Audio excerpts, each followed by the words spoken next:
Hi, this is Jillian Johnsrud, author of the upcoming book Retire Often.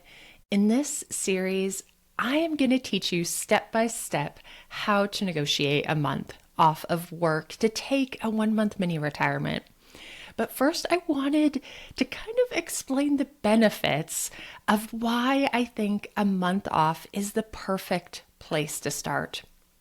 My definition of a mini retirement is a month off or longer, away from your 9 to 5 to focus on something that matters to you. And that 1 month time frame can actually be really powerful, really meaningful. And I think it's the best place for people to start. And there's four reasons that I love the idea of starting with a month. The first one is it's probably the easiest to negotiate. You might have 2 or 3 weeks of paid leave at your work. Especially if you work at a workplace that they're used to giving people time off for having babies or medical emergencies, and they're set up for people taking 6, 8, 12 weeks off, that means that they have the HR infrastructure behind the scenes to actually make this happen.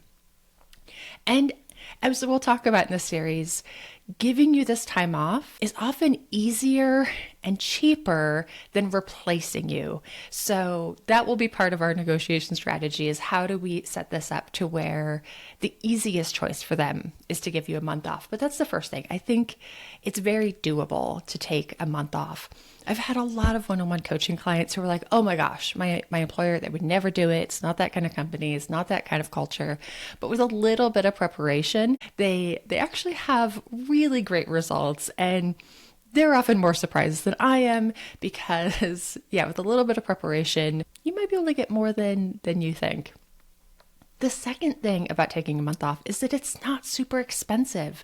It's definitely a lower cost option. If you're like, I want to do a around the world trip and travel to 37 countries, you might be looking at $70,000. But a 1 month mini retirement, the cost of your experience might be $1,000, $2,000, $3,000. It's a much more manageable budget to save for and to plan for. The logistics are a lot easier. The third one is that you can accomplish a really big goal in 4 dedicated weeks.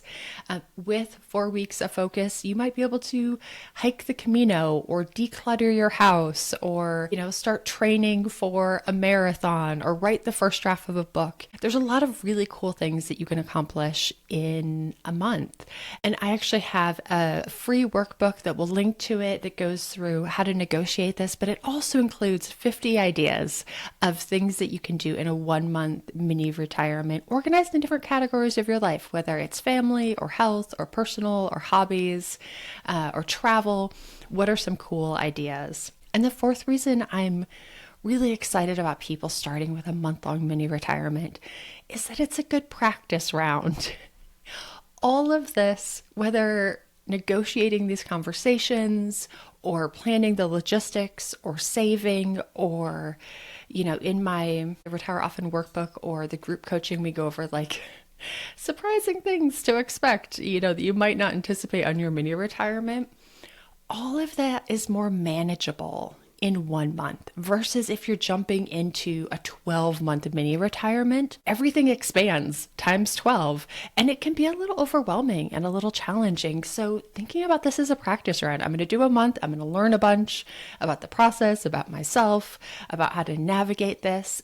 And every mini retirement you take after, it gets better. They get better and they get better and they get easier because you're just more experienced. Oftentimes, because I have a bunch of kids, people will say, oh, I want to do, a 9-month road trip across the country with my kids. And I'm like, that's awesome.